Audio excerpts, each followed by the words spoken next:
Hey everybody, how's it going? Welcome back to Copper Jacket TV. So we've got something very real and very serious to talk about today. I'm not typically one of those guys that says you should run out and panic buy, even though I'm kind of guilty of it myself in the past.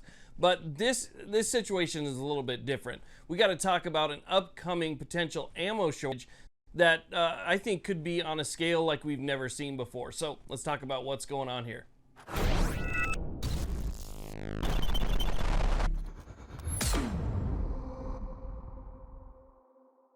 Okay, so let's go ahead and talk about what's going on here. So just a few days ago, I stumbled on a new article from AmmoLand News. A very good article. I'll link it down below if you guys are interested. But this article was on a topic that I had discussed in maybe November or December of last year when this was just a thought. It's something that could happen. And now it turns out that it has happened. So basically what we have going on here is China, back in August, decided that they were going to stop exports of nitrocellulose to the United States of America. Now, you might be thinking to yourself, big deal, what the hell is that? Well, nitrocellulose, also known as gun cotton, is a major component in manufacturing powders. So powders that we need for munitions. Now, it's not just a little bit that, they're not going to be exporting anymore. They are the largest exporter in the entire country, exporting about 62% of what the entire world uses. So we've been cut off from nearly half of what we would need in order to keep our munitions. And that's not just on the military side, it's on the civilian side as well. So that's basically left the US now, the US government and manufacturers scrambling to find new sources of nitrocellulose. Now we can read here directly from the article where it says, the recent decision by China to halt the export of two critical components, nitrocellulose and antimony, has raised alarms within the U.S. ammunition manufacturing industry and amongst defense experts. These materials are indispensable in the production of propellant, powder, and primers, and their restriction threatens to create significant supply chain disruptions.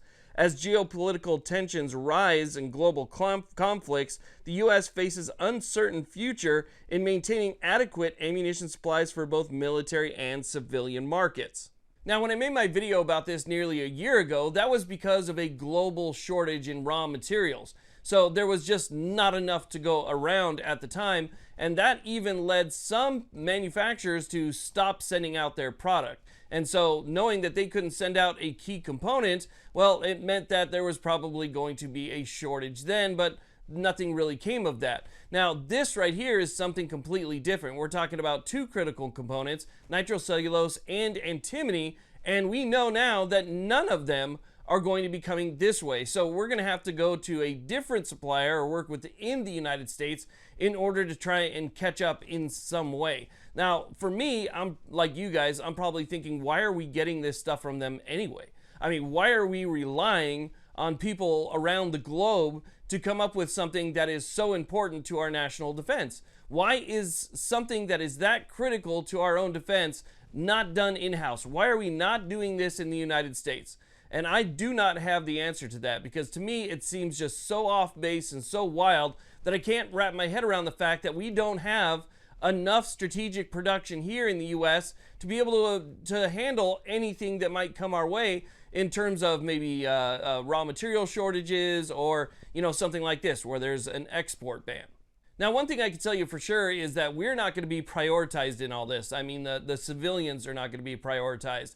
The military has all of the funding, they have all the money, they have all the resources, they have all the plants.